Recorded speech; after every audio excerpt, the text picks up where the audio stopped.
Okay then. Hello and welcome to question and answer number 157. Hail audience. I am your host, Punyo Basa, and yes, indeed, 157 is a prime number. I was too lazy to do the math, like factor it all out and everything. So I went to x.com and asked Grok, this super duper AI. Grok couldn't answer the question because Grok didn't know what a prime number was. I had to explain to Grok what a prime number is and then ask if 157 is prime. And then Grok said, yes, indeed. 157 is prime, which means no integer will like factor into 157, or it won't multiply to get to 157, other than 1 and 157. Those are the only two numbers that if you multiply them together, they come out 157. Is 1 times 157. So it's a prime number. So I'm glad I got that out of the way. And I do seem to recall, I vaguely remember somebody asking me a question in the recent past about the ethics of watching sporting events.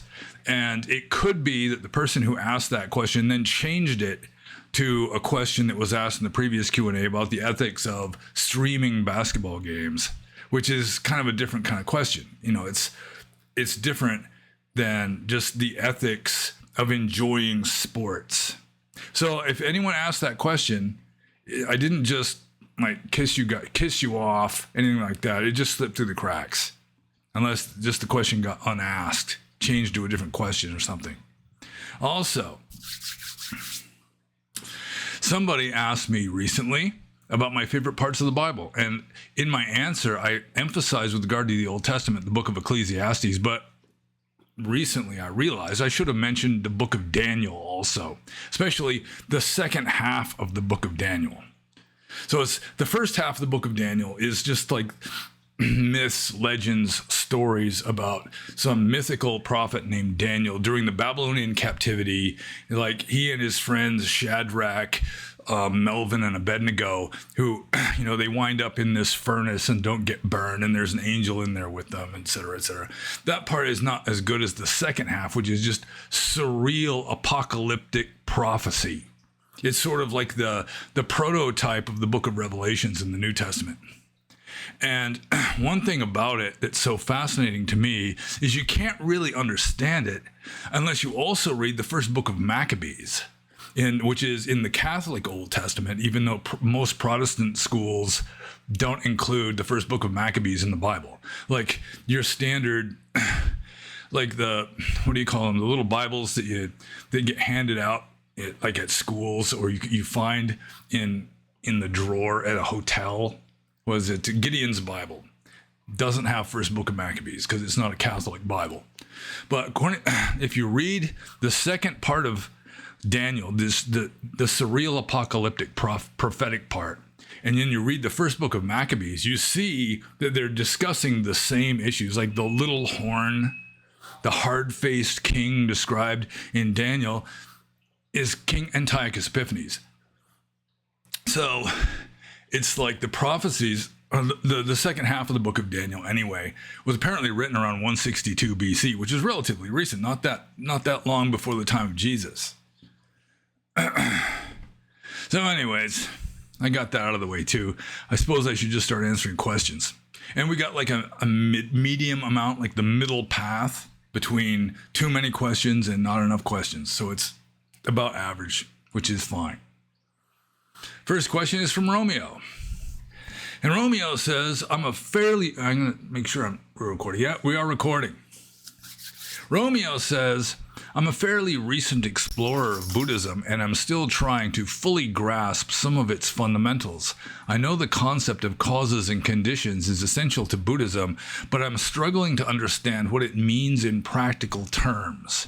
Can you please break down and explain the Buddhist concept of causes and conditions in as simple a way as possible, citing specific examples of how it comes up in one's daily life? Well, I mean, the standard explanation of causes and conditions in Buddhism is paticca samuppada, dependent co-arising, which is so hard to understand that, according to the legend, the Buddha himself almost didn't teach Buddhism because he figured nobody would understand dependent co-arising. So I'm not even going to attempt it. I would use a simile like of fire. Like if anyone was a Boy Scout, you know, the fire triangle. Fire triangle. There are three things, if they are present, you're going to have fire. It's oxygen, fuel, and heat. If you have enough oxygen, enough fuel, and enough heat all together at the same time, there's fire. You know, it's not, you don't need a seed crystal or anything, just those three conditions being present all at the same time in the same place, fire. And that's the way it is with pretty much everything. I mean, nothing has this inherent self-essence. At least nothing compounded, nothing that is a sankhara, I guess. I don't know. I got to be careful not to just stray too far into heresy, because I'm a heretic anyway, but I don't want to pass off heresy as like orthodox dogma, that sort of thing. So let's say like a human being or ignorance or suffering, and putting this into practical terms, suffering is like fire. You have those conditions there, you're going to have the suffering, you're going to have the ignorance, you're going to have self.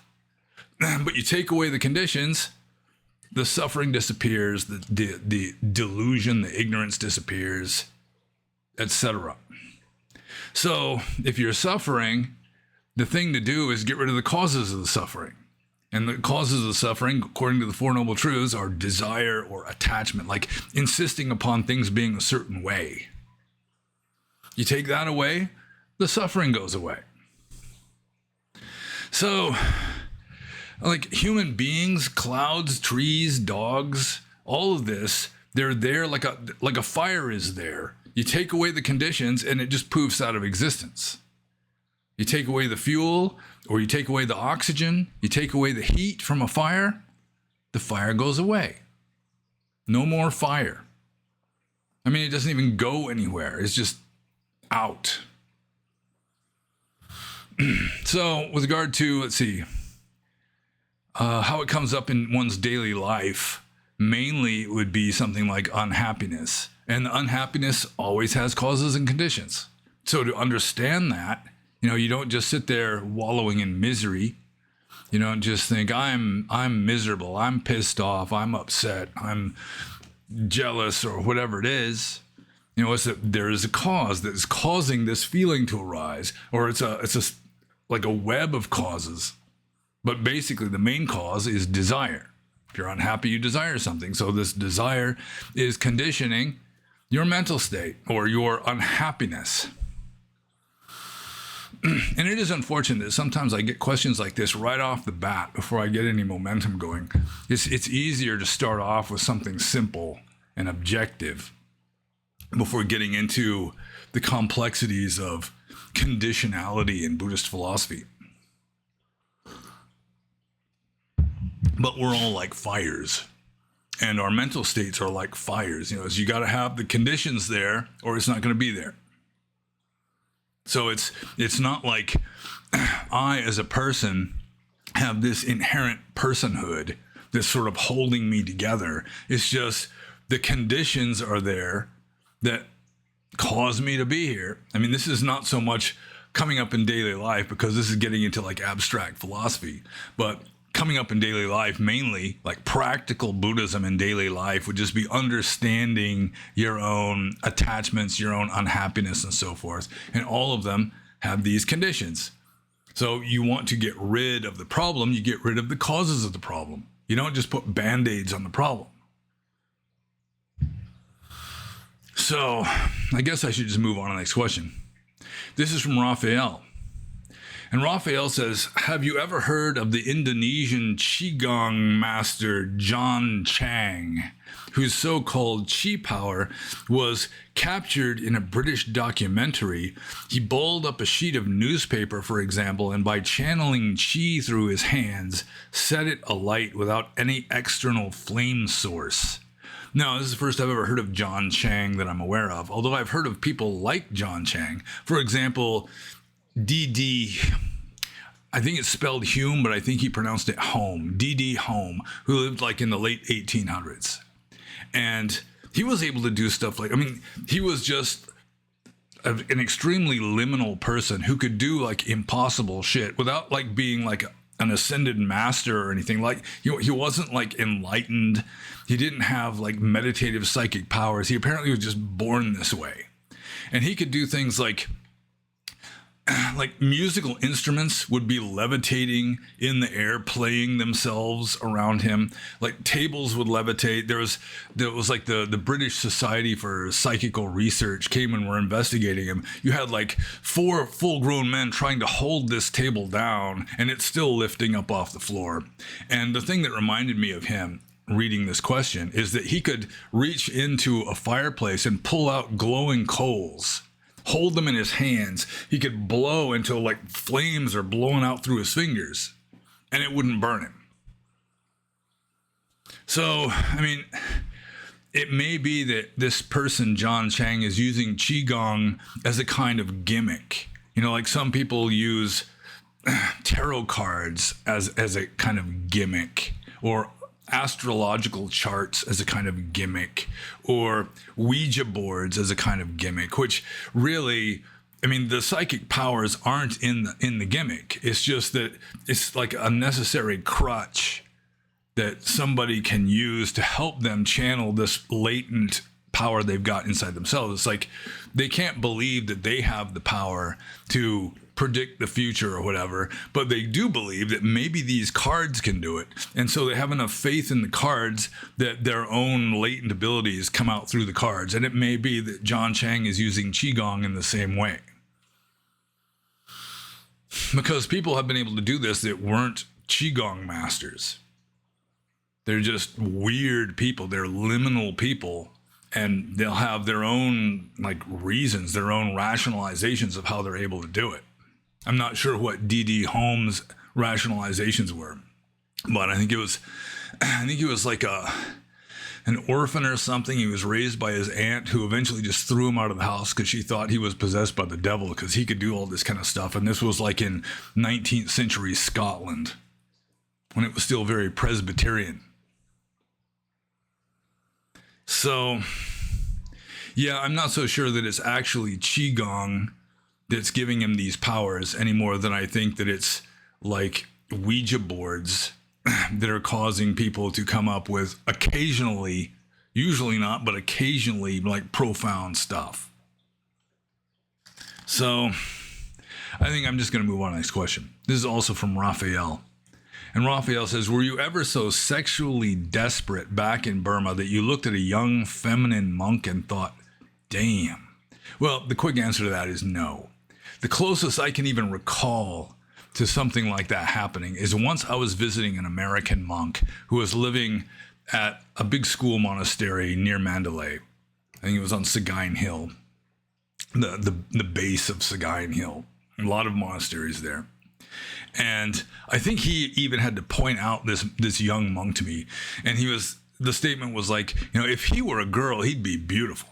And it was, you know, I looked at this monk and he had very feminine features. I mean, if he had been born with 2 X chromosomes instead of an X and a Y, he'd be really pretty. But still, I mean, it's like just kind of like an anthropological observation. It's like, yeah, I suppose so. But still, it didn't cause me to be attracted to him because I knew he was a guy. And I just don't swing that way. I suppose I should take this little paper umbrella out of the cup before I poke my eye with it. That's the main reason why I wear glasses. I don't really need them for seeing. I just need to protect my eyes when I'm drinking coffee, because spoon handles and stuff, it's dangerous. So, I think I'm just going to move on to the next question. This is from Robert. And Robert says, what do you think of Bhikkhu Buddhadasa? And Bhikkhu Buddhadasa, I assume that would be, well, no, it wouldn't be. I was thinking it was Ajahn Lee Damodaro. I was confusing them in my mind. Buddhadasa, slave of Buddha, or more politically correctly, servant of Buddha. Yeah, I don't even know who it is. You'd think if he was a Thai Ajahn, it would be Ajahn Buddhadaso instead of Bhikkhu Buddhadasa. So, Yeah, I don't even know who Bhikkhu Buddhadasa is. So let's just move on to the next question. Robert's second question. What do you think of the idea that Dhamma practice is at its core just gladdening the mind by reminding ourselves that everything is okay, everything is fine, not a problem in the world, nothing to do, nowhere to go, nothing to become? Then, when an unwholesome thought arises, drop it and be happy. Dukkha to dukkha nirodha continuously might be seen as right effort. Well, yeah, I don't think that the idea of Dhamma practice is at its core gladdening the mind. I really don't think so. Gladdening is sort of a positive state, and you're trying to go the middle path between positive and negative. Equanimity is a higher mental state, closer to enlightenment than rejoicing or being glad. So, I mean, if you just read the texts, the text will say, everything isn't okay. This world is on fire. The Buddha's third formal sermon, according to tradition, after his enlightenment, is the fire sermon, whereas samsara, the cosmos, is in flames. That's kind of a problem. First noble truth, to exist is to suffer. Well, that could be interpreted as a kind of problem too, especially since right after that, the cause of the problem is stated, and then the solution to the problem. So, I mean, some Dharma teachers, like Paul Lowe, to some degree, teaches this kind of thing. Nothing to do, nowhere to go, nothing to become, that kind of thing. So, some eclectic kind of Dharma teachers nowadays teach this, but Orthodox Buddhism doesn't teach it really, as far as I can tell. I studied it for quite a while. I never really interpreted it this way. So, when an unwholesome thought arises, drop it, sure. But, I mean, after that, you can be happy in a kind of Buddhist sense of just absence of suffering. But you don't want to be developing positive gladness as an approach to Nibbana other than, I mean, you're better off glad than miserable. But still, equanimity or just neutrality is a higher state than positive joyfulness, at least from a Buddhist point of view. I mean, like in Hinduism, some Hindu schools will teach about like Satchitananda is like the enlightened mind, which is just like joy. Ananda literally means something like joy or rejoicing, that kind of thing. So, yeah, I mean, it can be interpreted this way. And some people might even become enlightened by practicing it with this interpretation, but it's not really the orthodox Theravada Buddhist interpretation. And I think that there probably are better interpretations for interpreting Dhamma that will help you to become enlightened better. But there's all different kinds of people, and so different strokes for different folks, different methods, So let's see, just make sure I answer the question before I move on to the next one. What do you think of the idea that Dhamma practice is at its core just gladdening the mind by reminding ourselves that everything is okay, everything is fine?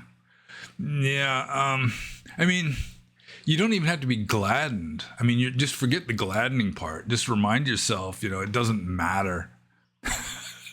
It's like cultivating equanimity. Just observe everything and just let it go through you.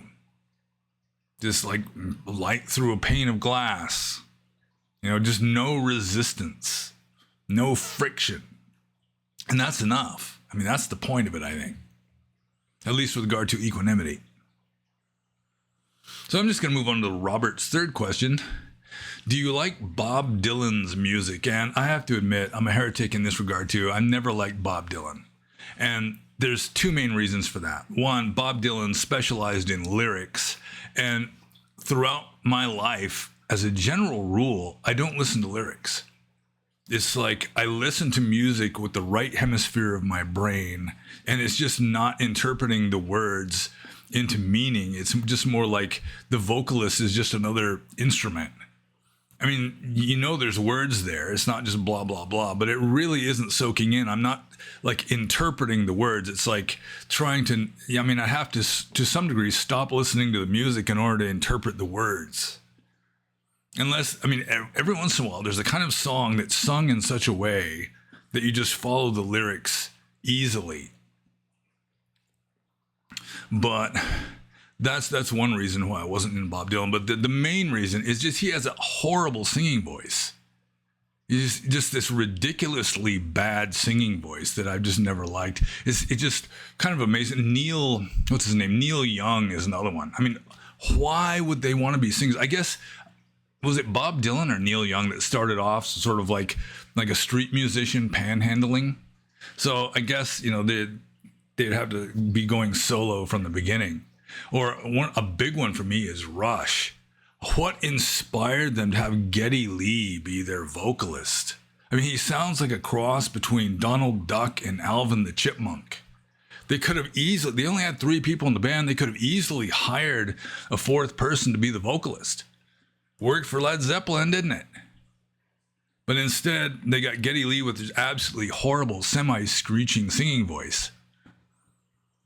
But at least they had some damn good guitar and drumming in Rush. And Bob Dylan really didn't have any outstanding, instrumental virtuosity to compensate for his really shitty singing voice. I wasn't even all that impressed by Janis Joplin's singing voice. Kind of scratchy, not particularly musical. So I'm just going to move on to the next question. This is from Jeffrey. And Jeffrey says, I've heard you and Brian talk about the Buddha saying that some people are incapable of engaging in an intelligent conversation, and conversations with these types should be avoided. Could you please cover that again? Well, I don't recall Brian and me talking about this other than the Mangala Sutta. This clearly states it's a list of blessings, the blessings to a person's life. Blessing number 1 is asewanacha balanam, which is not associating with fools. Mental states are contagious. You hang out with people at a lower vibration than you, it'll bring you down. You hang out with people at a higher vibration or higher mental state than you, it'll uplift you. So there is that. It is true. Most people are incapable of engaging in an intelligent or philosophical conversation, like where I work now. And there's another question along these lines further down the scroll, if I remember correctly, that, where I work, it's probably the average IQ of the people working on the docks is below 90. I'm guessing. Certainly it's in double digits. And these people are what would be called normies. A lot of them are good people. I'm not trying to bash them at all. But, they're just completely in samsaric mode. They haven't gotten to the point of questioning samsara, questioning the validity or reality of it. So, but even people capable of engaging in an intelligent conversation, if they're just hyper samsaric, they're like some sociopathic surgeon or business person that they're just completely locked into samsara, then, even though they're intelligent, they could engage in an intelligent conversation. Still, you'd be better off avoiding people like that, going with Buddhism, going with Dharma. But, you'd be better off hanging out with a relatively slow-witted, good person than with a highly intelligent sociopath, as a general rule. So, still, I think it's mainly just a matter of foolishness, not the capacity of engaging in an intelligent conversation. It's just how foolish are they? How delusional are they? That, you're better off hanging out with wise people. Wisdom and intelligence are not the same thing. So you're better off with someone who is wise but not intelligent than intelligent but not wise. Like the founder of the tradition which I was ordained, Tong Pulu Seattle, whose picture is up on the altar there. Right about there. that, I mean, he was a simple village guy. I mean, he started off that way, just a simple village boy, and he had wisdom. I mean, he wasn't like an intellectual, certainly wasn't a scholarly type. I mean, pretty much all Burmese monks know their Dhamma way better than most Western Dhamma teachers. You know, they know the scriptures. They're just immersed in it from childhood. And just the whole like monastic educational system, the educational system in general in Burma is just memorize, memorize, memorize, memorize. They're very dogmatic. They don't have much independent critical thought, but they know what the texts say. But again, you're better off with a wise person than an intelligent person, even if the wise person is not particularly intelligent. So, I mean, you don't need to be capable of engaging in an intelligent conversation to be uplifting, to be around. You know, an enlightened person could just sit there and he's going to be uplifting. Or we can just talk about just really simple stuff, you know. So, I mean, the main purpose of hanging out with people isn't to participate in intelligent conversations necessarily. So, yeah, I think really the main point is to hang out with wise people and avoid fools, regardless of IQ or regardless of physical height, that kind of thing. So, I think I'm just going to move on to the next question. This is from Kyundru. Kyundru says, how is a sankhara different from a dhamma as used in the three marks of existence, the tilakkhana, which is sabbe sankhara anicca, sabbe sankhara dukkha, sabbe dhamma anatta. And I've explained this before, that sankharas are referring to anything that has a beginning, anything that is conditioned, anything that has the causes like the fire. Whereas dhamma is anything at all, including, which would include nibbana. Even it would include not only conditioned things, but even the unconditioned. Even not just like illusory samsaric phenomena, but what is ultimately real. And this whole formula kind of kicks in the head this idea that a lot of, especially Western Buddhists will have sometimes, or some like Ajahns in the Thai forest tradition, where they're trying to come up with a kind of self. You know, they're saying, well, the Buddha was just saying that it's not any of the five khandhas that is a self, but still they just, even though he didn't assert that there's some other self, they're saying, well, he was just leaving the door open, kind of implying that there is a higher self, that it just isn't one of the five khandhas. But the three marks of existence, this formula just kicks that in the head. It's no condition, or all conditioned things are impermanent. All conditioned things are conducive to suffering. But everything, whether it's conditioned or not, is without a self. So the first two are referring to sankharas, are referring to samsaric phenomena. But Dhamma is not necessarily referring to samsara. It's referring to anything. So that's the answer. And I'm going to move on to the next question. This is from Quasator. And it seems to me like a lot of people are spelling their own names wrong, because the spell check is underlying about half the names on this list. Quasator, for example. He apparently isn't spelling his own name right. Anyways, Quasator says, what criteria did you use to determine that you are no longer progressing as a monk? Did you stop resolving sankharas of the past? Did you not see any more improvement in reducing the duration and intensity of your emotional reactions? Well, the main criterion, the main criterion that I used to determine that I was no longer progressing as a monk was my meditation. I wasn't getting into any deeper states. In fact, I wasn't even getting into the states that I had already been into before. Like the best meditation of my life was between 1999 and around 2004, those 5 years. I was getting into the best meditation of my life, and then it just kind of petered out. There was a little glimmer every now and then, but I just was not breaking any new ground. I wasn't even regaining old ground in my meditation. I apparently got as far as I was inclined to get with that practice.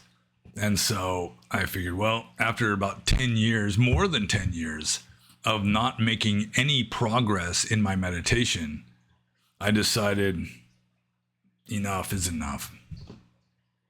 So I'm just going to move on to the next question. This is from Gnostic Rocker. And Gnostic Rocker, or Gnostic Rocker, says, I wonder if you ever find yourself in the following dilemmas or quandaries in the workplace with worldly, non-spiritual workmates. If you are too distant or standoffish with them, they take offense because you don't want to hang out. However, if you take the other approach and respond to their overtures of friendship later on down the line, they then don't like the fact that you don't want to go drinking every week or don't want to discuss sports, parochial gossip, or tabloid political gossip. Let's face it, not too many people in the workplace want to discuss the thoughts of 2,000-year-old sages or mystic heretics. Well, I really don't really have a problem with this. I mean, I generally don't talk to many people. I'll just exchange pleasantries a little bit, just kind of sort of social lubricant, just kind of staying on a friendly basis with most of them anyway. Not that I have any feuds going on. There's just a few people I don't have much patience with because they're always messing up. So, but still, I'll talk to them. I'll politely respond if they say anything to me. If I have some sort of advice or instructions to give them with regard to work, I'll give it to them in a neutral tone of voice. But let's see here. I don't want to hang out. Yeah, I just don't hang out with anybody at work. It just doesn't happen. I've been working there since December at this new place, and I've got the exchanged phone numbers with a couple of them, and they no longer work there. They both quit, and just nobody's come to our house. I don't think we've had real visitors other than my sweetheart's mama in over a year, I think. Just neither one of us is particularly socially oriented. So it's fine. It's like company comes over. It's just kind of an inconvenience to some degree. I really do not thrive on human companionship the way most people do. There's some people at work, they're just talking all the time. And I'm just mostly just working all the time. I got an evaluation a few weeks ago where my supervisor is just saying, you got nothing to worry about. You are constantly working. So let's see. Yeah, I don't just hang out with anybody. So let's see. Other than my sweetie, we hang out with each other. So yeah, and it's like I was mentioning before, there's two kinds of people working at this place, just roughly, just generally speaking. They're all sort of blue collar types, very few college educations, I'm sure. And, the average IQ is probably below 90. And the pay is relatively good for your standard, blue collar job. And so you've got some young guys who are just working just as much as they can, 60 hours a week if they can get it. They don't have much of a social life, and they're mainly just getting as much money as they can to get that monster truck or to set themselves up well enough so they can afford at some future date to have a woman and children. Whereas the other group is the ones that already have a woman and children, and they're just working their asses off without much social life. They're just like the standard, committed workaholic father who is just working his ass off to feed his wife and kids. And that is an honorable thing. I've got absolutely nothing bad to say about that. And the father's not home very much, I guess. The kids might not see very much of him, but he is working his butt off to make sure that his family is provided for, which is the traditional role of a father, I guess. At least one of the traditional roles of a father. And so I've got respect for a lot of the people, and the people have respect for me too. I think I'm big I'm bigger than just about anybody there, and just kind of gruff and work hard and do a fairly good job. So a lot of people just appreciate me being on the team because I'm a good player. At least, I'm not messing stuff up. I'm getting my work done so that we can get out of there earlier, that kind of thing. And so I do have a certain amount of respect, even though I'm sort of like the tall, silent type for the most part. I just walk past people, don't greet them or anything, I just kind of ignore everybody. And, it's just kind of like the mystique or something. I don't know. They just accept that. In fact, they're accepting me more and more as I'm getting more like getting better at my job, kind of doing stuff better, not messing up as much as when you're just starting, that kind of thing. So even though I'm pretty much antisocial, just crack a joke with a few people every now and then, still I am respected at work for the most part. So I'm just going to move on to Gnostic Rocker's second question here, which is, what did your family make of your immersion in Dhamma? My family pay no attention to it whatsoever, or if they are reminded of my interest in it, they consider it some kind of silly, impractical, vaguely hippie stuff, which is incomprehensible to them, or they wonder why I'd be interested in such culty stuff. I'm used to it now and barely mention it to them. Well, before I became a monk, I don't think it was really much of an issue. My father considered himself to be a Buddhist, although he was kind of in between like Mahayana and paganism, like animism. So, I mean, his understanding of Buddhism was pretty sketchy. But still, I mean, just my interest in Buddhism, my mother just didn't understand it. My mother, bless her heart, did not have a religious or spiritual bone in her body. She kind of started getting a little Christian as she got older, presumably out of fear of death. So when I became a monk, my father was proud of me, but he thought I was going overboard. He thought that was extremism, to actually renounce the world and go live in a cave. Yeah, he'd make fun of me sometimes for that.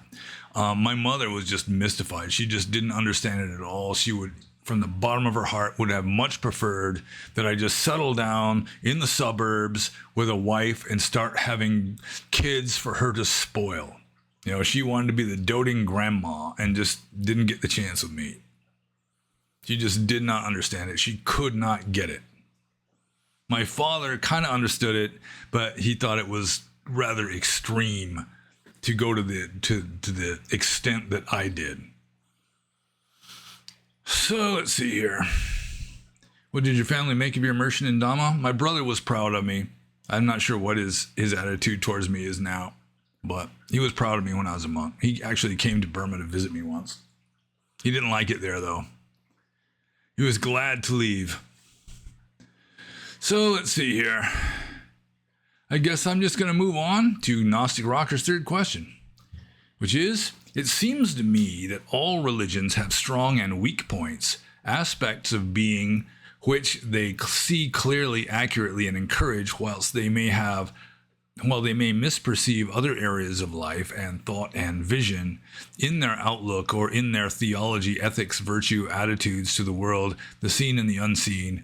What do you think Christians get right, which Buddhists miss or do not get right? Well, I was thinking of this, I think yesterday when I first saw the question. And I'm not sure that the Christians get anything more correct than like Orthodox Buddhism does. I can't think of anything really other than, I mean, with regard to traditional Buddhism, there's one thing about Christianity that I like is just, if you're going to do good deeds, do them secretly. Don't advertise your good deeds. Whereas you go to Burma or like a Burmese temple in America, everything that gets offered has like this little label on it saying who donated it. It's so-and-so and his wife so-and-so and their kids so-and-so, so-and-so, and so-and-so donated this. And it's just like self-view, it's like, you're better off just donating it and just not trying to get any kind of payback in this life, any kind of recognition for anything like that. So, I mean, the Christian idea is, you do something in secret, God still knows, and that's all that counts. That's all that really matters. But Buddhism doesn't really have that. So, let's see here. I mean, some Buddhism, Orthodox Theravada does have some kind of weak points, but I think pretty much all religions do. Like dreams, just describing things about the natural world, like gravity. Of course, I mean, that's not really the scope of Buddhism anyway. The scope of Buddhism is to understand suffering and the end of suffering, or to understand delusion and the end of delusion, because they both amount to the same thing. But anything that Christianity, like the Bible, gets right, which the Buddhists miss, I mean, to some degree, the whole idea of divine grace in Christianity, where you cannot save yourself through your own efforts. I mean, there has to be some of your own efforts, but I had a Catholic priest tell me once, it's like, you take one step towards God, God takes 99 steps towards you. And I mean, there is some profundity to that, where you can't make yourself be enlightened. And Buddhism acknowledges that to some degree. There's no guarantees that you're going to get enlightened. Like in the Satipatthana Sutta, you practice this intensive Satipatthana practice, then you're guaranteed of either enlightenment or getting damn close to enlightenment. But there's no guarantee of enlightenment anyway. So there does seem to be a kind of like, what's the word? Like enigmatic, mysterious grace involved, because you can't make yourself be enlightened. Enlightenment is not the result of a cause, because then it would just be another conditioned thing, which would be impermanent and conducive to suffering. So you can't cause yourself to become enlightened, but still it happens somehow. And the Christians kind of have this worked into their system, where in Buddhism is just kind of a blank. There's not much discussion of it, other than in Mahayana, they'll just discuss the paradox.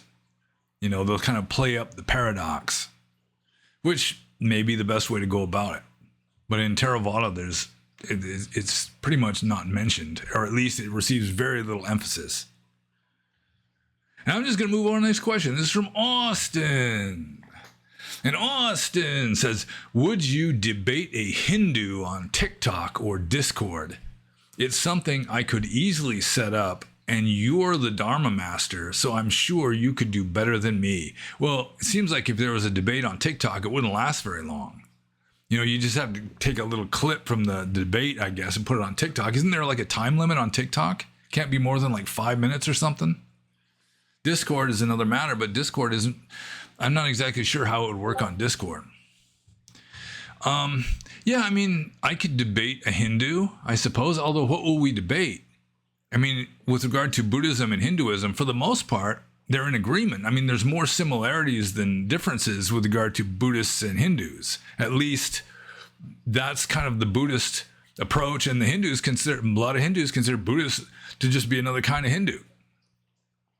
But like even in the Pali text, like in the Vinaya, the rules of monastic discipline, that if you have a non-Buddhist wants to become a monk, he has to go on probation for, I think it's 4 months, 3 months.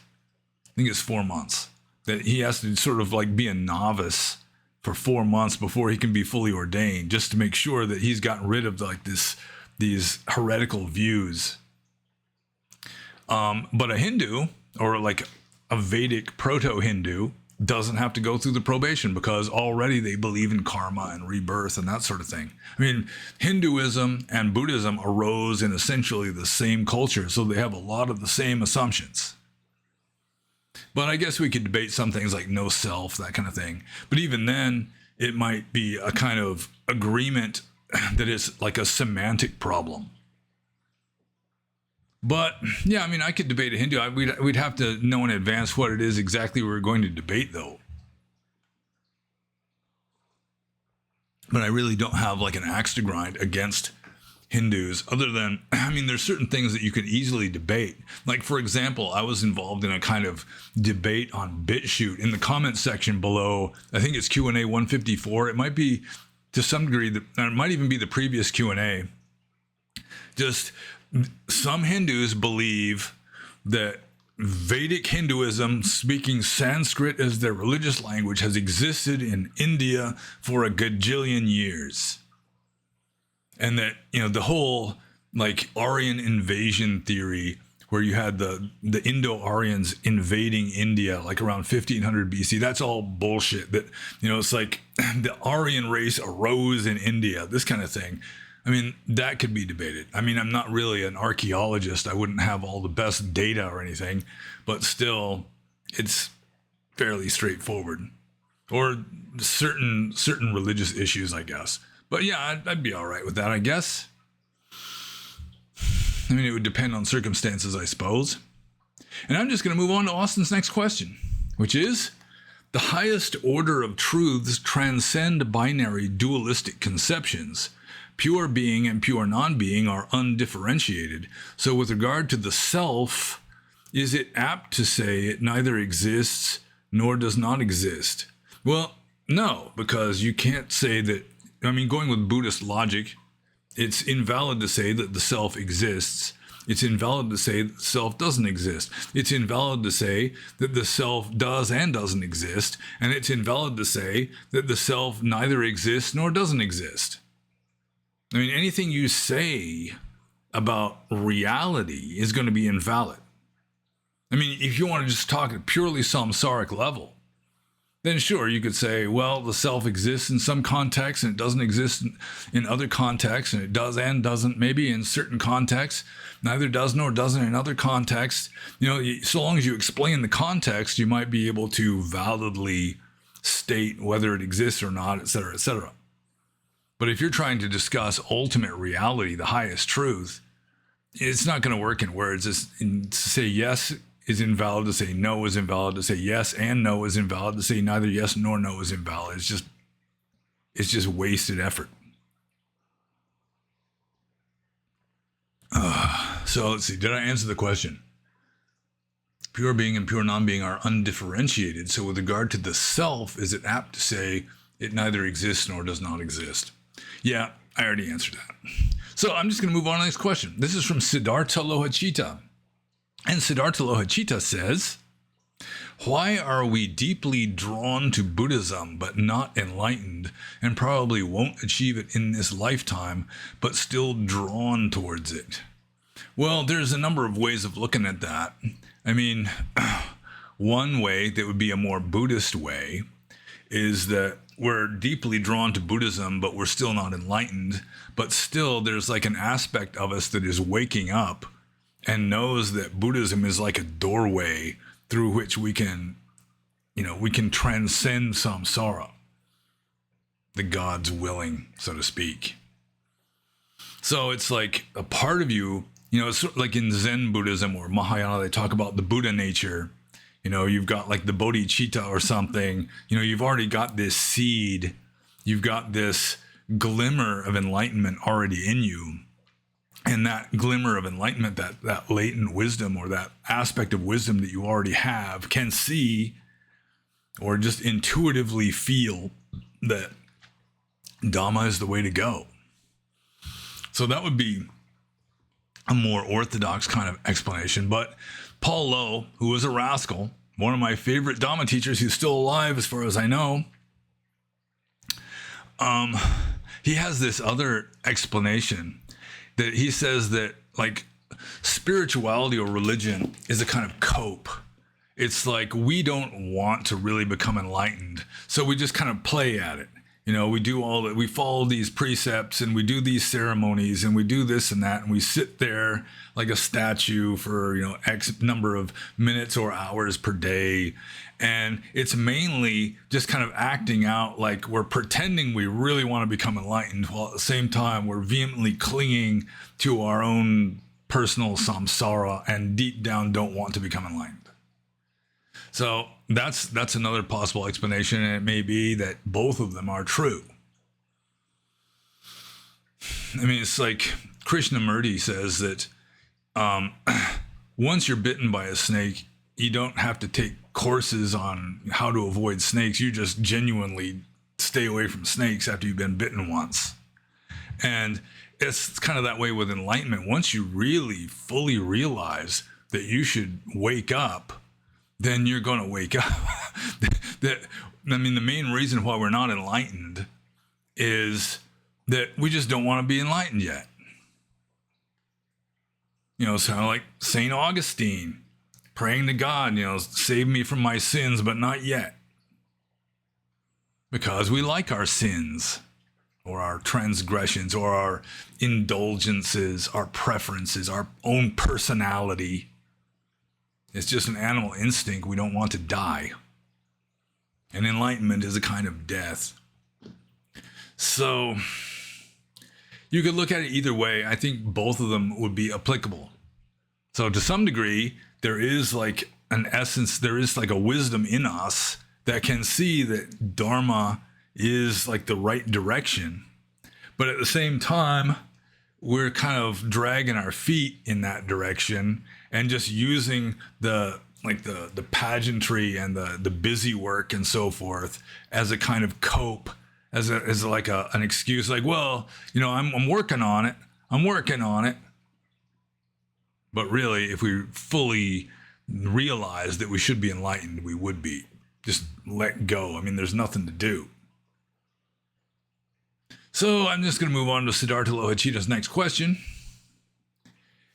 which is as follows. Don't you think that most people who defend the figure of God, or rather the idea of God, don't truly believe in a living divine being, but instead in a kind of political doctrine of order like Ritam in the Hindus would say? One doctrine that serves to explain the cosmos while also granting them a sense of control and a means to govern others. Examples. God wants the king to rule, is divine right. God forbids this, moral control. God will judge, psychological coercion for compliance.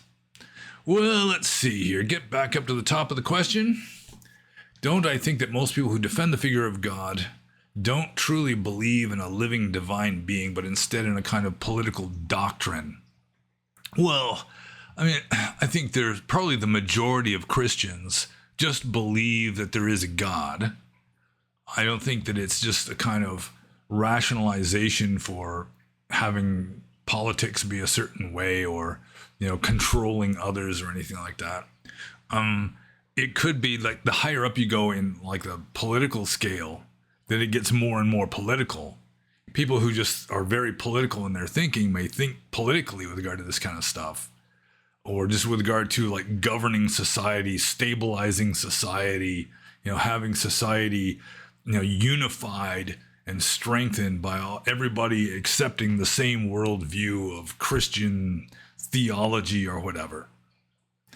But the average Joe who goes to church on Sundays, I really think that they just have this simple-hearted belief that there is a God, kind of a sky father up in the sky, who's watching them and will reward them if they're good and punish them if they're bad. And you could interpret that politically, especially if you're a politically oriented person. But I think for most people, it doesn't really get that complicated. They just have this, they were raised Christians. They just believe in God, and that's just the way it is. So let's see.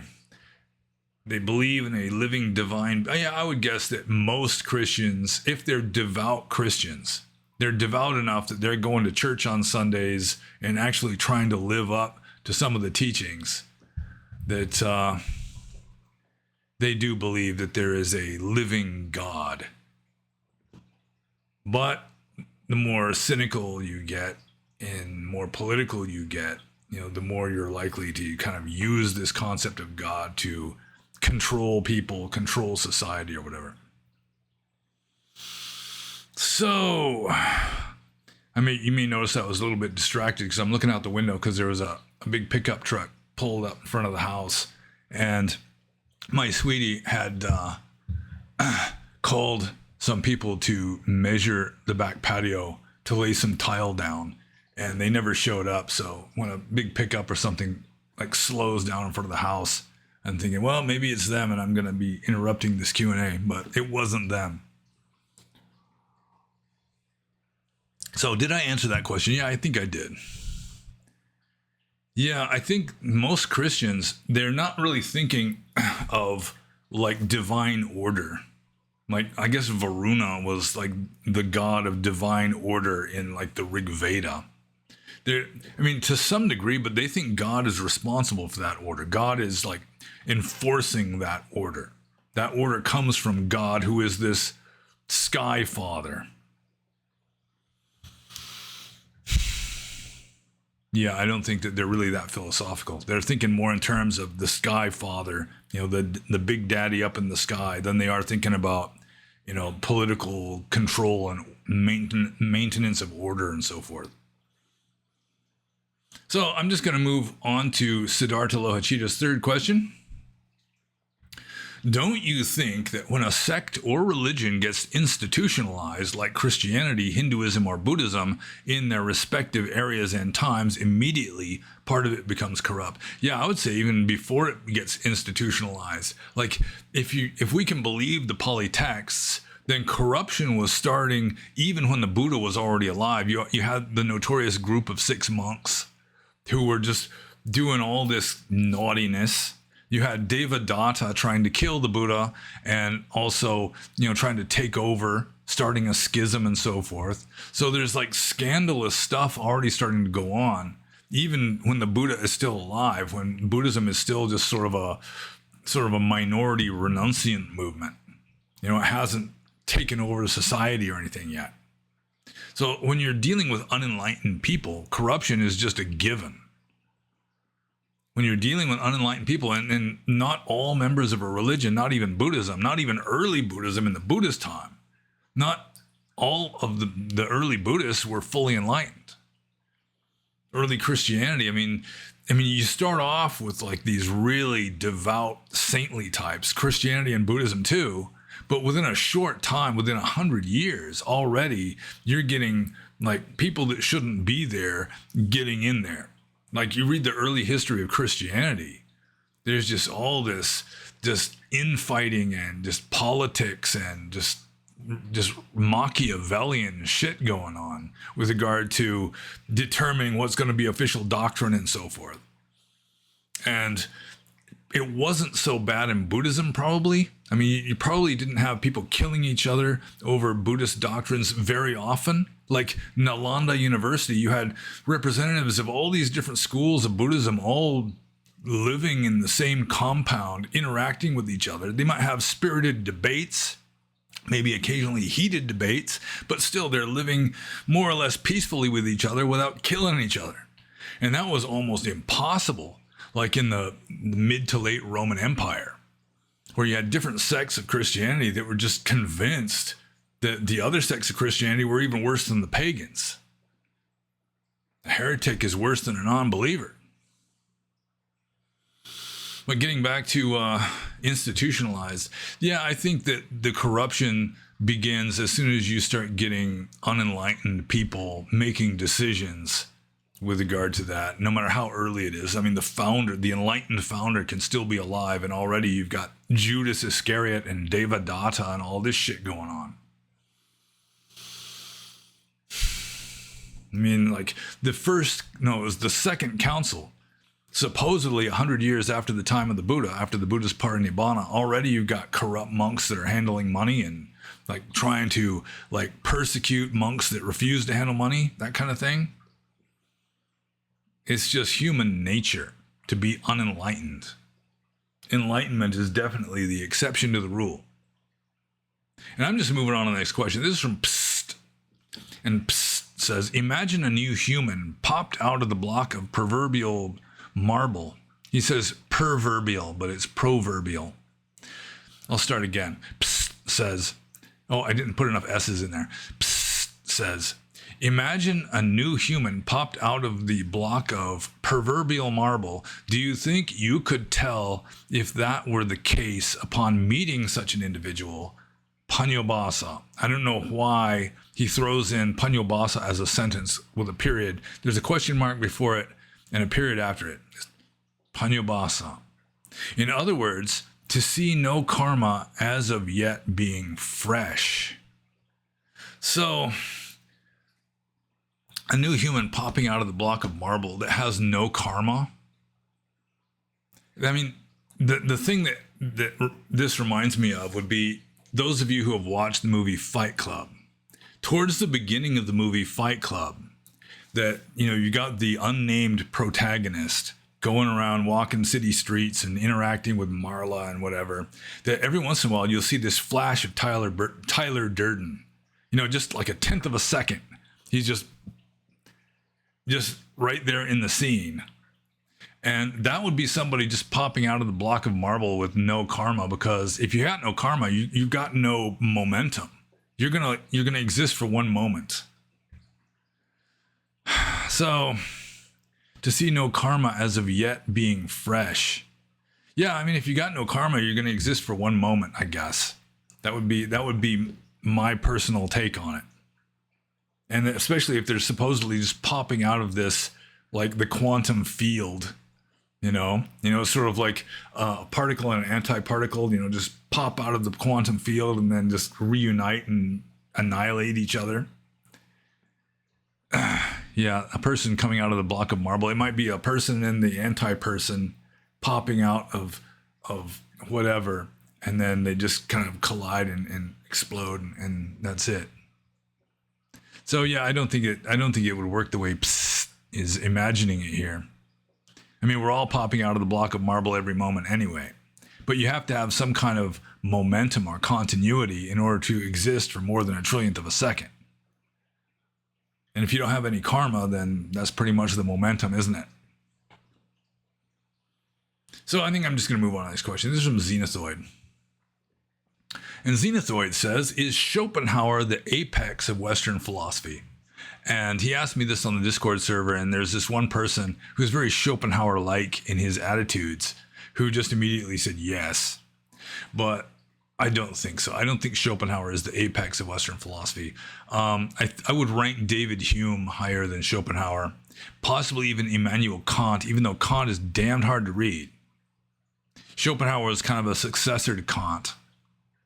That, like in his The World as Will and Representation, Schopenhauer says you need to read Kant first before you read this book, which almost nobody does.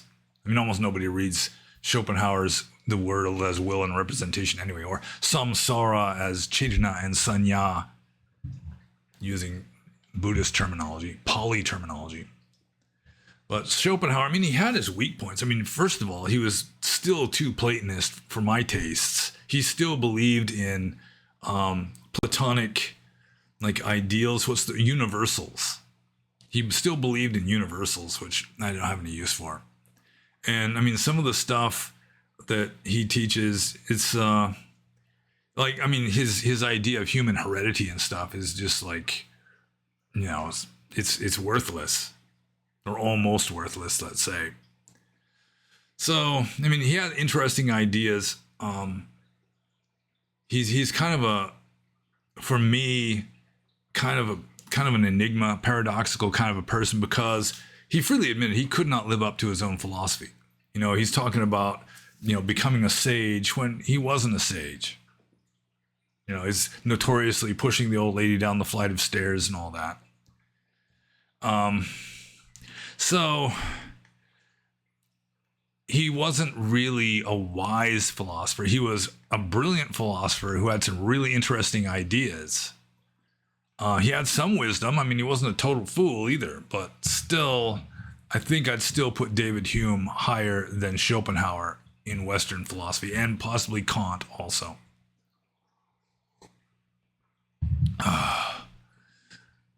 So let's see here. Let's just move on to Zenithoid's next question, also a Schopenhauer question. Was Schopenhauer more of a Hindu or more of a Buddhist? And I think possibly more of a Buddhist, since his concept of will is very similar to the Buddhist concept of Cetana, which is karma. So the world is just a manifestation of karma. That samsara is a manifestation of karma is more of a Buddhist idea than a Hindu one. But Schopenhauer really was not really familiar with Buddhist texts or Hindu texts. I mean, he did read an early translation of the Upanishads, which he refers to as the Upnikat. So, I mean, he at least had read that. I'm sure he had read some other early translations, pioneering translations of like Indian spiritual texts. But, I mean, he was just getting in at the very beginning, and his resources were very limited, especially since he was fluent in several languages, but Sanskrit wasn't one of them. So it may be that Schopenhauer was more of a Buddhist, but at the same time, he would just sort of, he considered it to be largely irrelevant. You know, it's like the essence of Dharma from a Schopenhauerian point of view is just denial of the will. You know, whatever your momentum wants you to do, don't do it. And that's taught, you know, Ajahn Chah taught that kind of thing. Neem Karoli Baba taught that kind of thing. It's like, you see a cup of tea, you want to drink it, don't drink it. Because you want to drink it, so don't. And so you're kind of like starving your habitual self-indulgence until it withers away. And for Schopenhauer, I mean, you can be a Christian, you can be a Hindu, you can be a Buddhist. It's all the same. I mean, you can be a philosopher, you can just be wallowing in superstition. It doesn't matter. The essence is denial of the will. That if you're denying your will, you are doing the right thing from the Schopenhauerian point of view. You're you know, it's just sort of weakening the will, which is samsara. So, yeah, I mean, I think it could be argued either way, or it could be argued that Schopenhauer was just equally Hindu and Buddhist. But I think probably he would kind of tip the scales over towards Buddhism a little more, just because Buddhism is less theistic and really emphasizes, you know, karma as the generator of samsara, and that's will with a capital W. So I'm just going to move on to Xenothoid's third question, also a Schopenhauer question.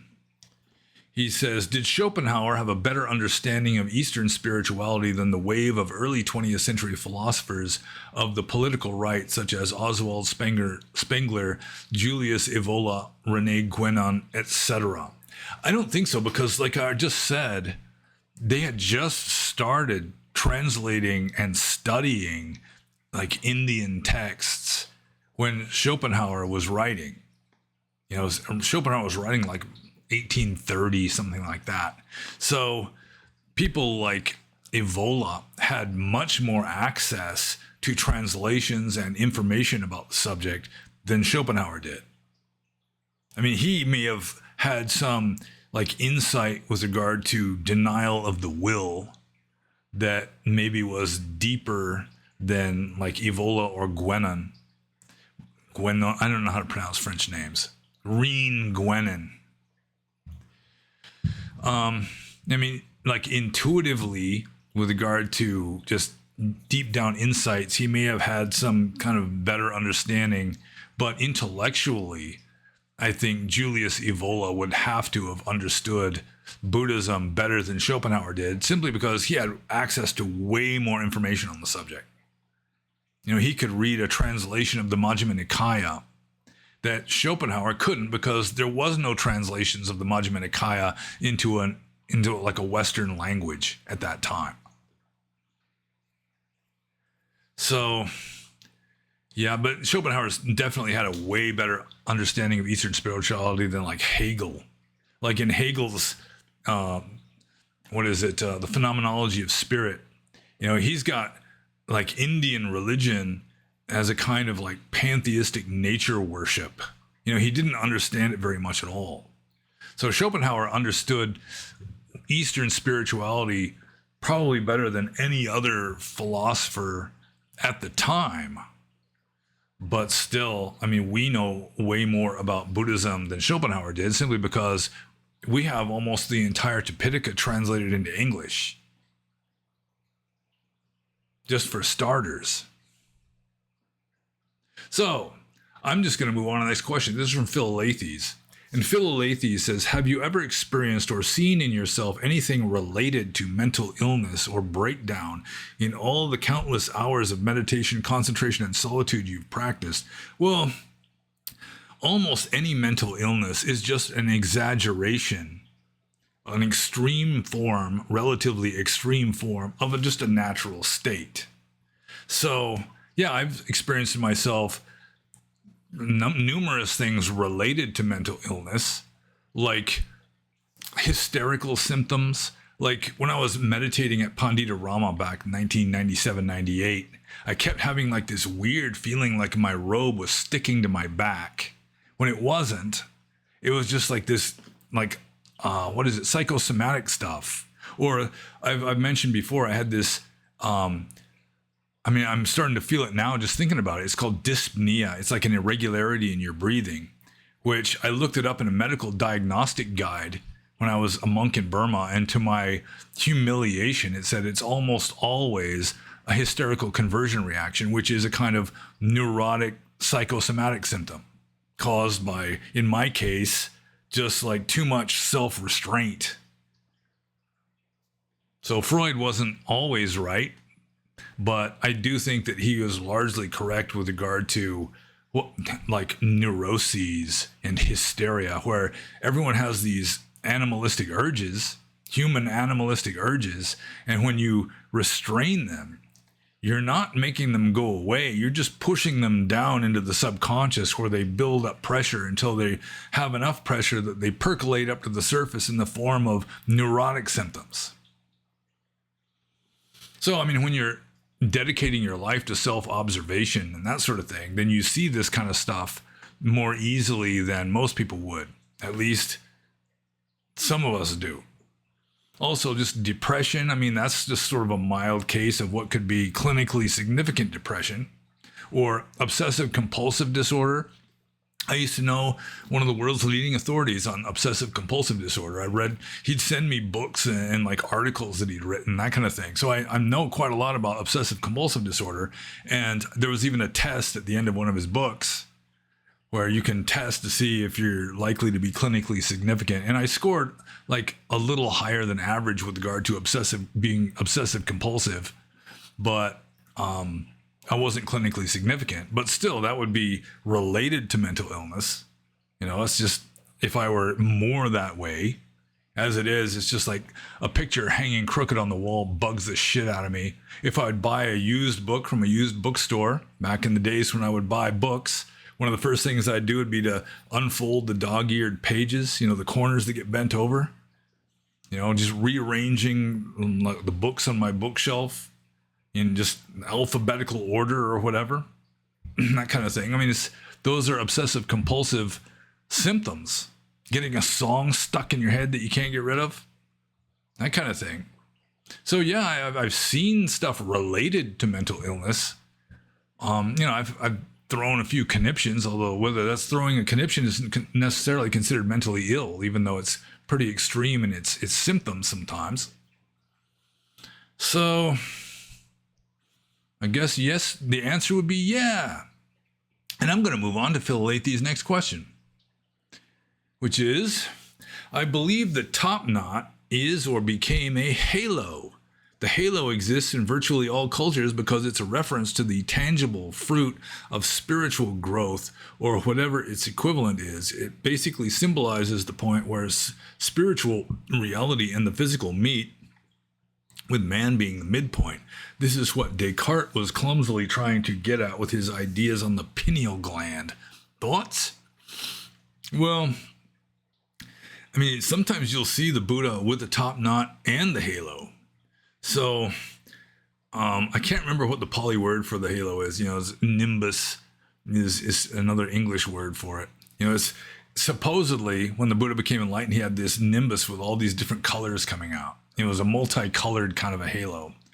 But I don't think that's the same as the top knot. I mean, maybe it got interpreted that way. Like I've said before, sometimes, especially on like Thai Buddha images, sometimes that top knot will just be like a flame. But that's like the flame of wisdom. Even, I mean, it could be interpreted sort of, it could like have a certain overlap with halos. But like if it shows the Buddha delivering the first sermon, or the Buddha sitting with like Arahant monk disciples, they might all have halos, but only the Buddha's going to have the top knot. So I do think that the top knot, or the lump on the top of the Buddha's head, began with Greek statues of the Buddha that were modeled on the god Apollo, who had a top knot of hair. So, yeah. But I mean, halos are there. It's just that halos are a different thing in Buddhism. It's, lights coming out of the head and not like an actual physical lump. So I'm just going to move on to Phil Lathy's third question,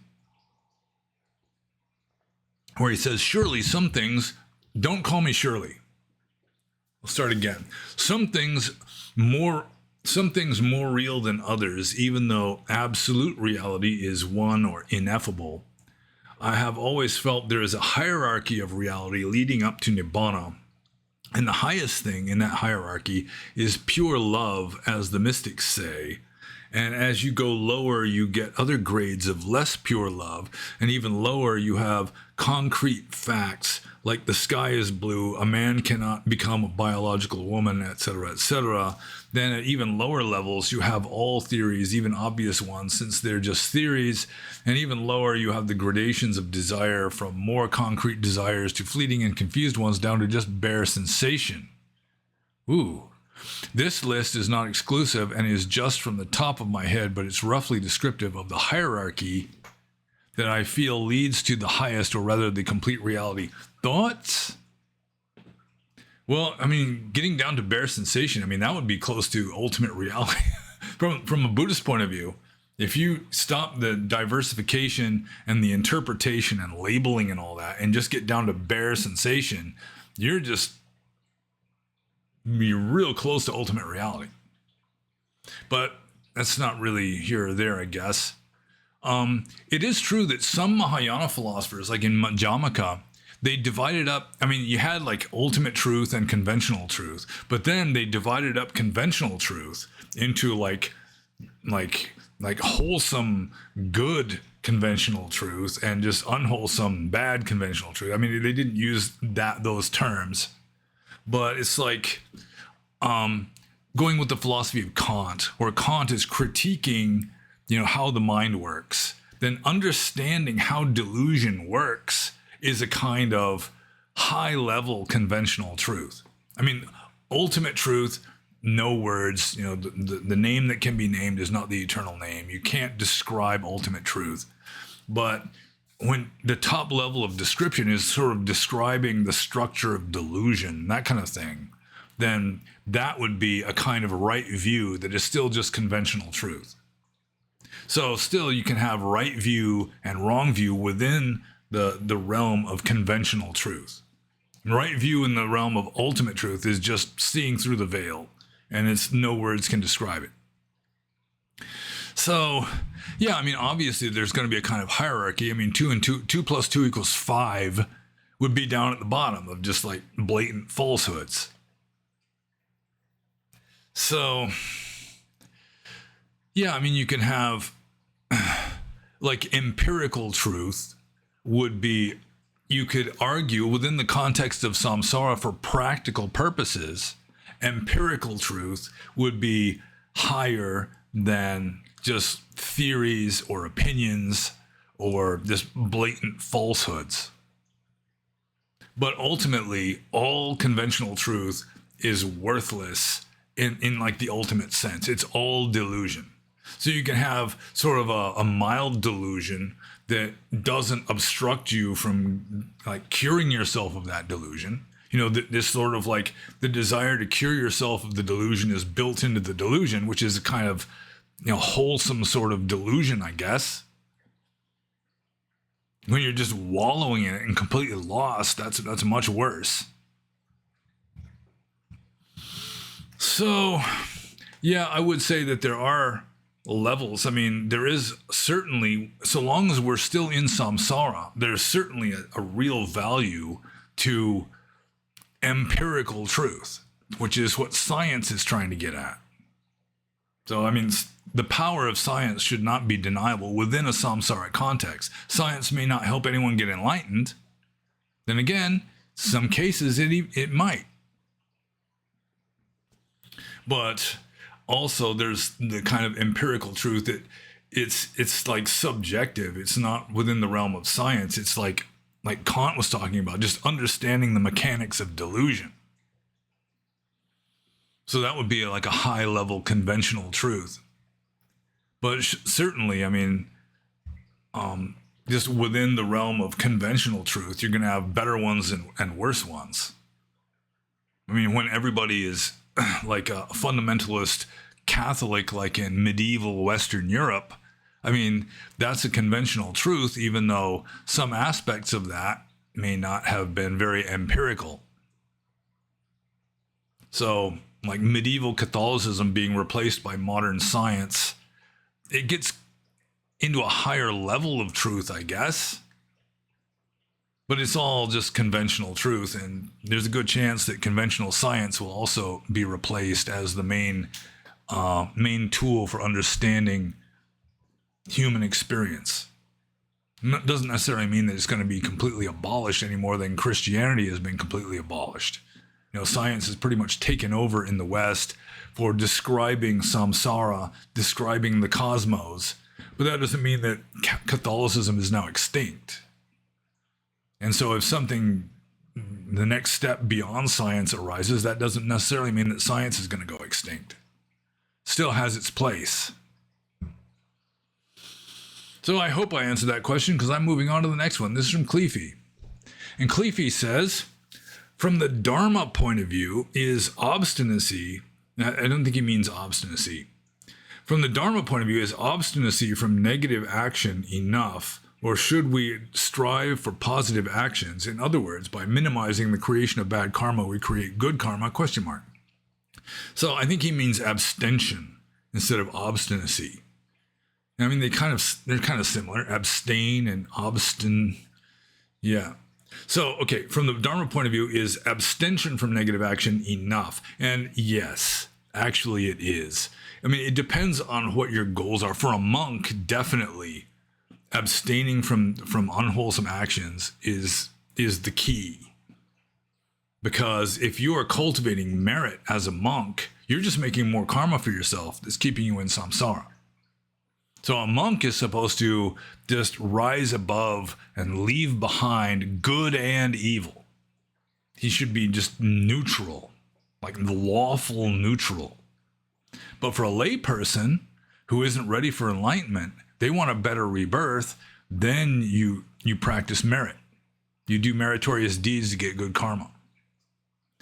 So from the Dharma point of view, it depends on whether you are going for enlightenment in this very life, or you're just trying to set yourself up for a better position next time. And if you're going for enlightenment in this very life, then you leave behind good and evil, merit and demerit. Like I used to say in Burma to monks, merit is for lay people. But if you are a lay person and you're not striving for enlightenment in this very life, then it may be to your advantage to do meritorious deeds so that you're going to have more good stuff happening to you as you remain in samsara. And that's your choice to make. So I'm going to move on to the next question. This is from RFS. And RFS says, by what means does one go deeper into practice, a good book, and life in general? In general, what advice do you have for a shallow Westerner? Well, this is kind of a strange question. By what means does one go deeper into practice, a good book, and life in general? Well, the main reason why Westerners are shallow is because their view is so broad. You know, it's like everyone has a certain amount of mental capital, let's say. So you've got a simple Burmese villager. They don't have a lot of breadth to their point of view. And so all this mental capital is just invested in this narrow range of subjects, which causes their view to become deeper. Whereas in the West, we've got so many distractions, so many things that we're attending to that we can't invest very much mental capital into each thing. And so we wind up with this superficial view of things. So one of the best things you can do if you don't want to be so shallow is simplify your life. First, like, get rid of the internet, which, I mean, for a lot of Westerners, even if they're devout Buddhists, they're just, yeah, right. Because it's just a non-starter. So you're just kind of stuck with sort of Western shallowness, and you just have to make the best of it. But, I mean, if you want to go deeper, you have to make things a little narrower, I guess, so that, I mean, you're not distracted by so many things. Just simplify. So, like, for example, I could go deeper into a good book. When I was a monk living in a cave in Burma, I could read books in a cave in Burma. There's no way in hell I could read now. You know, I could read, like, what's his name? F.H. Bradley. I've got it on the book there. I've got it on the bookshelf there. I read the entire book. The book was published in 1910, and I was the first person to read the whole thing because it was such an old book. When I got it, the pages had to be cut apart. It was only like the first third of the pages had even been cut apart with the book knife. Now, I could read that. I could read the entire Old Testament. I could read Hegel's Phenomenology of Spirit when I was in a cave in Burma. There's no way in hell that I could read it now. There's too many distractions, too many other things to do. So, I mean, if you want to go deeper into a good book, just go out into a cabin where that's the only thing you've got to read. And you're going to get into it. Unless it's so boring or whatever, you just get distracted by going out and watching the ants running around on the ground. So, yeah, same goes for practice, same goes for life in general. You got to simplify so that you've got fewer distractions that are sapping your mental energy. You're just frittering it away with all these different, side projects and whatever. And I'm just going to move on to the next question. This is from Rui. And Rui says, it is quite astounding how the mind can come up with a fully scripted narrative in a fraction of a second without any intervention on the part of the observer. Furthermore, engaging in proliferative imagination seems to entail the loss of the detached observer perspective, i.e., when one realizes one's involvement in the narrative, it is already a full-force, unstoppable maelstrom. Do you think non-proliferative imagination is a possibility at all, or is it playing with fire? Non-proliferative imagination. You'd think that imagination would just be automatically proliferative. So I don't fully understand that part. With regard to this first statement here, it is quite astounding how the mind can come up with a fully scripted narrative in a fraction of a second. I don't think so. I mean, when we're talking, it's just you're going with this momentum, and you don't know what the end of the sentence is even going to be. You might have this idea that you're trying to describe in a sentence, but like you get caught up in your words, you're trying to say two different words at the same time, which I do sometimes. Then it's like you have this feeling in your mind, and you're trying to put it into words, and it's just sort of like this spontaneous movement in that direction that's happening moment by moment. You don't have the entire sentence already in your head before you start saying it. It's just you're formulating the sentence as you go. So I would kind of niggle with that. See, without any intervention on the part of the observer, I mean, I don't understand that at all. I mean, the observer as observer is just observing, so he wouldn't really intervene. But still, what we call ourselves is the one that's coming up with the sentence. And just moment by moment, spontaneously, like we're dancing or something. Like if you're a good dancer, you don't have to think where your next step is going to go. It just flows. And that's the way, like, making a sentence is. It's just kind of a flow going moment by moment, where you're kind of steering the idea with words, or just applying words to what comes next. Let's see here. Without any intervention on the part of the observer. Well, the observer is the one, I suppose, presumably, that's cooking up the sentence. I mean, it's not just happening like on its own. I mean, from a Buddhist point of view, you can say it is happening on its own, like the saying of a sentence, like I'm saying sentences, all kinds of sentences, but there is no real self. There's no soul that is like the overseer of this, much less the generator of it. So it's just cause and effect. It's just like these conditions are resulting in this sentence coming out. So, I mean, from that point of view, if you're just being mindful and observing, yeah, I've done that before. I remember one time when I was in Burma, walking back and forth in Rangoon, talking to one of my supporters. We were walking back and forth together in the evening. And I got to this point where I'm just like watching my mouth move. I like mindfully observing my mouth move and like the vibrations in my vocal cords. While the monk is still just having this conversation, but I'm just letting it happen while my main focus is just on the movements and the vibrations. So, I mean, it can happen. It's just human nature, I guess. Nature taking its course. So, in that sense, I suppose, you can make sentences without any intervention on the part of the observer. But that's just like momentum, like karmic momentum and cultural conditioning and human nature and so forth that's producing the sentences. There is no real self. See, furthermore, engaging in proliferative imagination seems to entail the loss of the detached observer perspective. Okay, so proliferative imagination entails the loss of the detached observer perspective.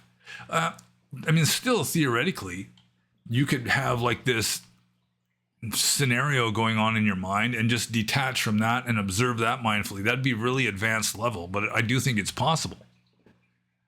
I mean, you can, like when you're meditating, you can observe thoughts arising and so forth. See, as a general rule, it does take effort to keep it going, but it's like habitual effort that seems effortless. So, see, when one realizes one's involvement in the narrative, it is already a full force, unstoppable maelstrom. I'm not exactly sure. I mean, thinking requires effort, and mindfulness of thinking, I've noticed, like when I was meditating at Panditarama, that all you have to do is note thinking and it stops. You note a thought and it stops. But music, you can just keep noting that tune and it won't stop. It's like the part of your brain that notes thinking may involve some of the same parts of the brain that are required to think, so you can't do both at the same time. You can't think and note the thinking simultaneously. That's, to some degree, I think that's true. Whereas with music, it could be a different area of the brain where you can note it and have the music playing at the same time, and they can just sort of coexist.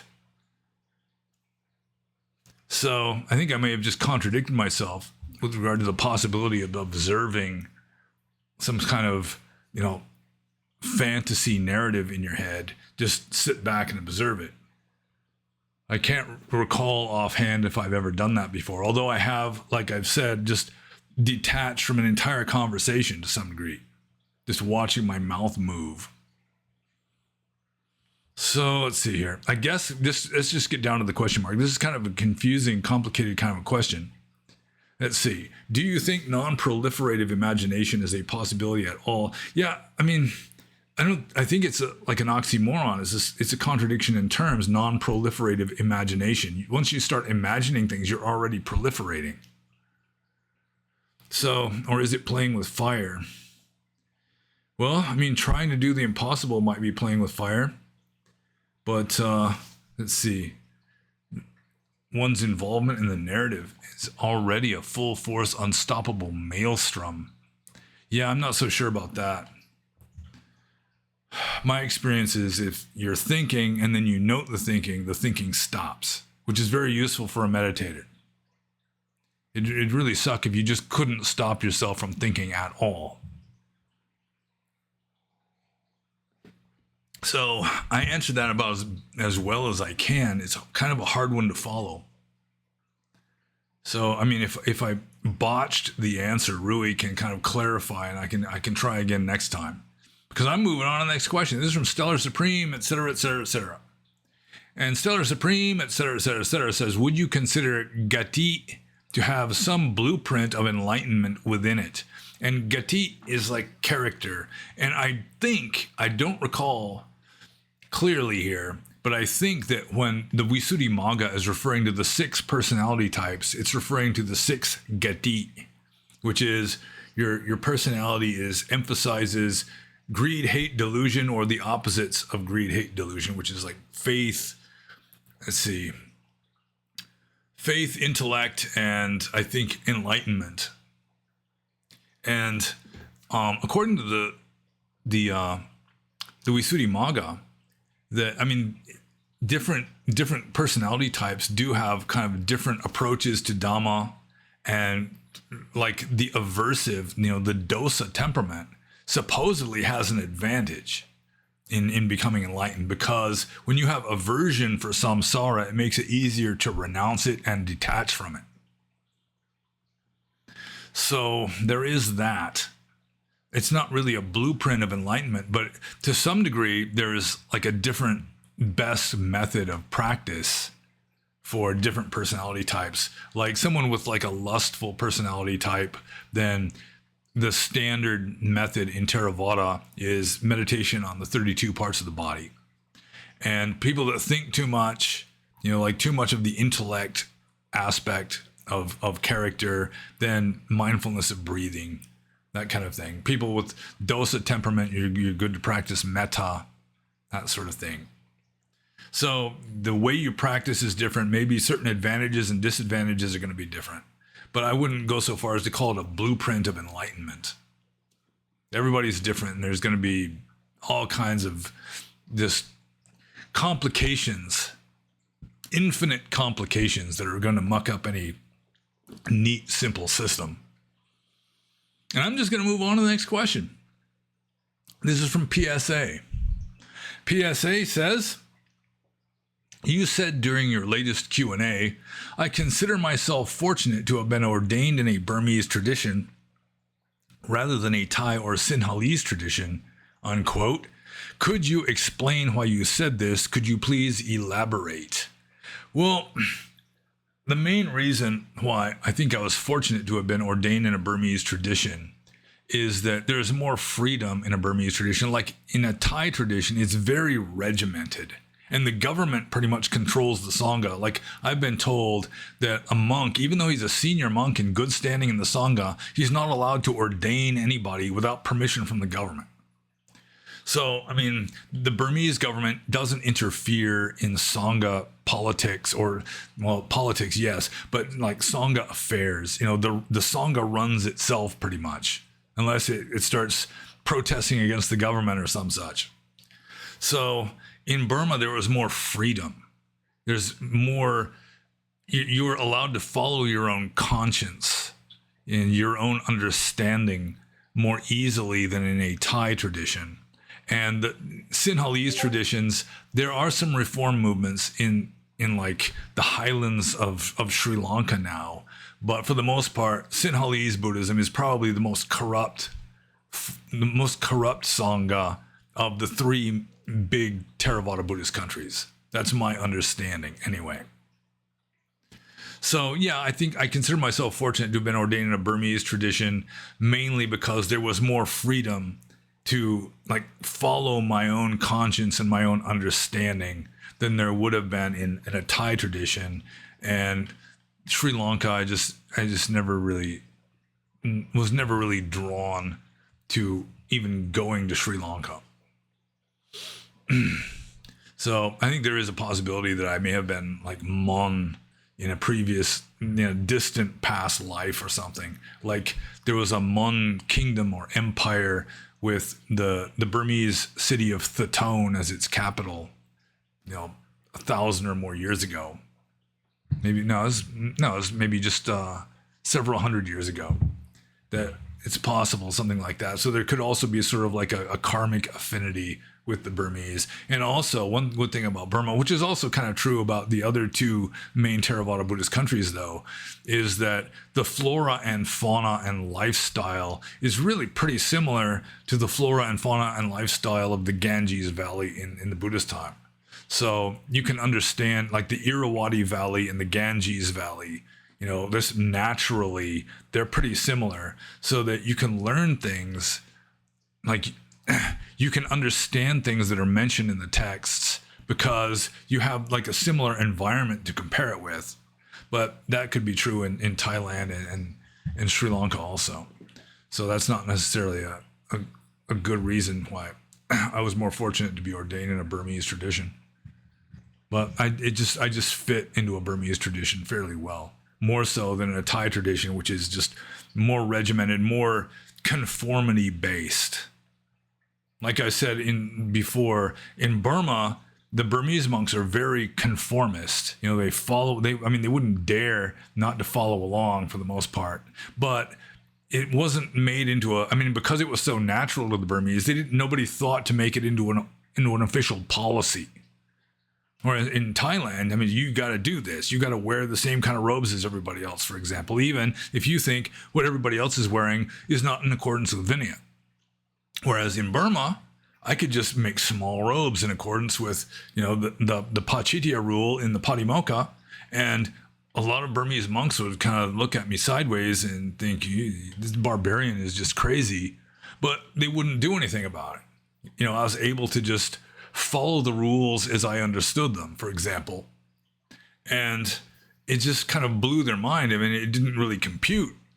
They couldn't relate to it because you just don't do that. It's, they just didn't know how to deal with it. And so they just kind of left me alone and let me do it, which is good. And I'm moving on to the next question. This is from Om. I'm not sure about the name. Om. It's capital O, small m, capital M, small m. Om. And this question I do not understand at all. I'm just putting it out there. He's got lion dash birthday dash pond. And then in parentheses, he says, maybe I'm symbolizing too much. And then he says, by my count, were it lining up? Was that the plan or just a poetic delay? And I don't get it. Lion birthday pond. What kind of connection is it? What kind of poetic delay or plan or what? Lion birthday pond. I really don't understand that question. So I'm just going to move on to the next one from Om. He says, will frogs, birds, reptiles be part of the design, or is the pond reserved for fish only? Well, the frogs have already found it. The frogs, you'd have to put up some kind of anti-frog barrier to keep frogs out of that pond. And it was the same at the pond we had at the other house, where in the springtime you got tadpoles, also known as pollywogs, just, swimming around in there. And the frogs, like when it's frog mating season, there's just like this deafening, like frog orgy of croaking and thrumming and peeping and so forth going on from that pond, which the neighbors may not like very much. I'm sorry to them. But yeah, so frogs definitely. Reptiles, reptiles don't participate in ponds very much. We are going to have some big flat rocks around the edge of the pond, which I hope we will be getting soon, where little lizards can bask if they so choose.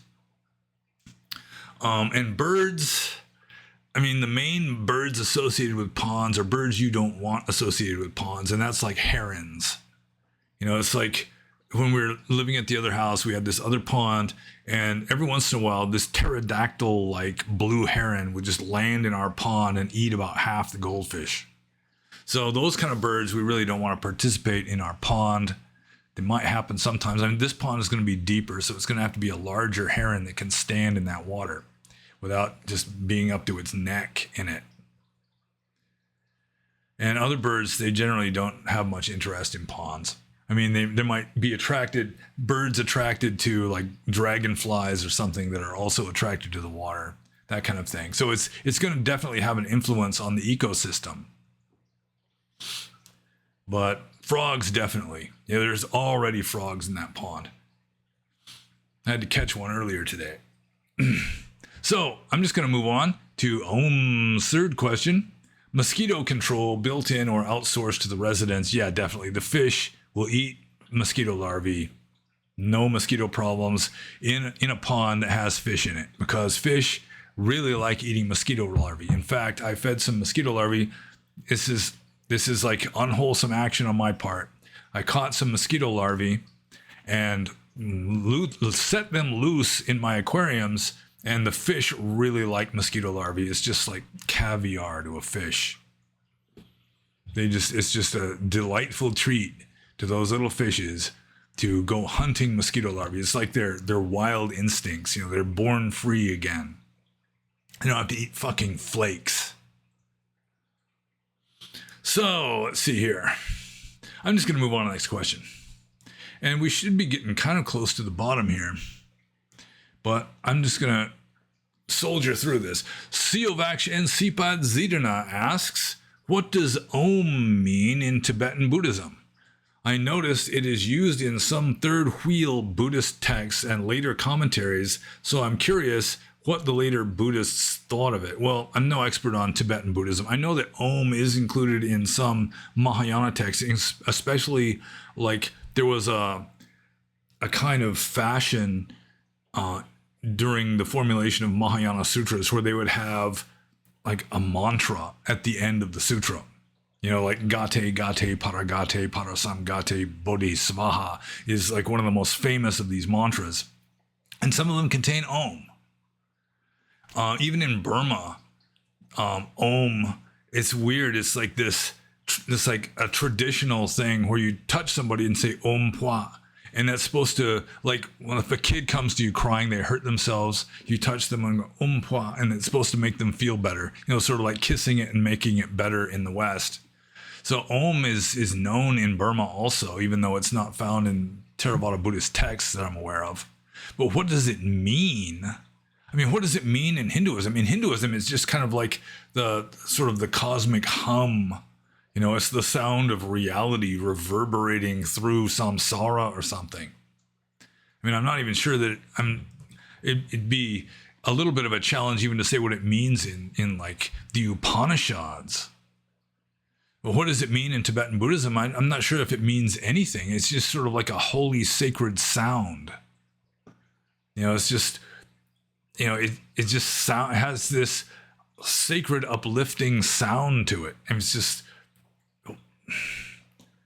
yeah, and especially in Tibetan Buddhism, I'm not sure exactly what it means, but I do have this idea that it doesn't necessarily mean anything. It just has like this connotation of sacredness to it. It kind of helps to sanctify a statement that contains that in the sentence, especially because it's almost always some kind of spiritual statement that has Om in it. Om Shanti Shanti Shanti. But, I mean, it could be something similar to the Hindu or Upanishadic meaning of Om, which is it's just sort of trying to reproduce just sort of like the spiritual reverberation through the universe. And I'm just going to move on to Siovaksh and Sipad Zirina's next question, which is kind of a technical one. He says, Vasubandhu seems to describe mindfulness in this way, which seems to show how the concept was generally understood in North India among the Sarvastivada, Sautrantika, and Yogacara. In the Abhidharma Kosha Bhasya, he says, all mental recollection, or smrti, which is the Sanskrit equivalent of sati, mindfulness. So I'll start again here.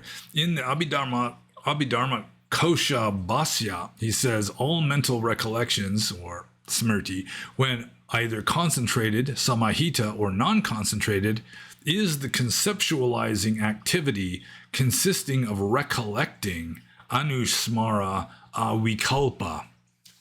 And then Siovac continues here, and he further elaborates what he means by recollection in his text Pancha Skandaka. And then it says, what is recollection? The avoidance of inattentiveness towards a familiar object, a state of mental discourse. So then Siovac says, you have said that this doesn't match with what the Satipatthana Sutta says, especially the part about walking and knowing you're walking, etc. Firstly, most of the meditations in the sutta seem like they're what Theravada would consider samatha practice. And second, the ones that aren't like the walking and to know you're walking don't seem to be any different if you just see it as the person has his mind on walking, so it can't be somewhere else. Otherwise, their mind wouldn't be focused on doing one thing, but two at least, like focusing on breath and walking.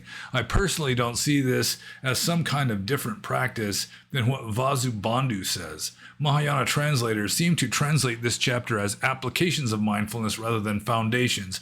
Thoughts? Well, with regard to that last part, Mahayana translators seem to translate this chapter of Satipatthana as applications of mindfulness rather than foundations. I agree. I think it probably does mean application of mindfulness and not foundation of mindfulness. So sati, mindfulness, patana could be a contraction or sandhi of sati plus upatana, which means application, which makes more sense to me. So I agree that it's probably applications of mindfulness, the 4 applications of mindfulness, not the 4 foundations of mindfulness. But getting back to this question, first of all, I've said that this doesn't match with what the Satipatthana Sutta says. I don't recall saying exactly that. I was saying that some ajahns, like meditation masters or instructors in especially the Thai forest tradition, and they kind of downplay Satipatthana to the extent that, like Ajahn Thanissaro calls Satipatthana the frames of reference. And in one of his books, he says that mindfulness is just remembering the object of meditation. And I mean, it's kind of downplaying the whole idea of mindfulness, in my opinion. So let's see. Even like in the Satipatthana Sutta, where it's talking about mindfulness of breathing, that the way you do mindfulness of breathing as a mindfulness practice is not the same as doing mindfulness of breathing as a samatha practice. Like in the Satipatthana Sutta, it's like when he breathes long, he knows that he breathes long. When he breathes in short, he knows that he breathes in short. You know, when you breathe in deep, you know it's deep. When you breathe in shallow, you know it's shallow. It's like you are being mindful of the qualities of it and not just keeping your mind like locked onto some object. That the mindfulness in that practice is whatever's arising, you're aware of it, and you're aware of like the qualities of it. And if your mind wanders away, you're aware of it wandering away. You don't just immediately bring it back to the subject so much as first you're mindful of the wandering, and then you gently bring it back to the subject. So like they say in Theravada, you can do mindfulness of breathing as a samatha practice, or you can do mindfulness of breathing as more of a mindfulness practice, or like vipassana practice. And it's not exactly the same. Ultimately, like 4th jhana is purity of mindfulness and purity of samatha. So there is that, they converge, but still like the more elementary practices may be considerably different. And it is weird to me that mindfulness is, I mean, sati, the word sati literally means something like memory, recollection. And it's weird because if you're practicing mindfulness, you don't have memory. You are in the present moment. You know, your mind isn't projecting into the future or projecting into the past unless you're mindfully observing it project. So it's like, how did memory come to be synonymous with just being right here, be here now in the present moment? And sometimes it can be a recollection. If you're mindfulness of, you know, the qualities of the Buddha or something, then you're not necessarily being right here in the present moment because the Buddha isn't right here in the present moment, supposedly. But the weirder thing to me is that in Roman Catholicism, in like the contemplative orders of Roman Catholicism, it's the same thing. What they are calling what we would call mindfulness, where you are right here, right in the present moment, being as fully aware of what is right here, right now as you can. They call it recollection, which again means memory. And then, like St. John of the Cross, when he's describing it, he says, when you're practicing recollection, your memory is abolished. So how it is that these two different systems came up with the same counterintuitive word for describing being right here, right now in the present moment as fully aware as you can. So, I mean, this second description of Vasubandhu, what is recollection? The avoidance of inattentiveness toward a familiar object. Well, yeah, that makes sense, especially like if you're being mindful of the breeze on your skin, your clothing rubbing against you, you're like blinking, breathing, swallowing your own slobber. Those are like, let's see, familiar objects that we are usually inattentive to. Usually we are completely unmindful of our own blinking or of our own swallowing of slobber or of our own breathing.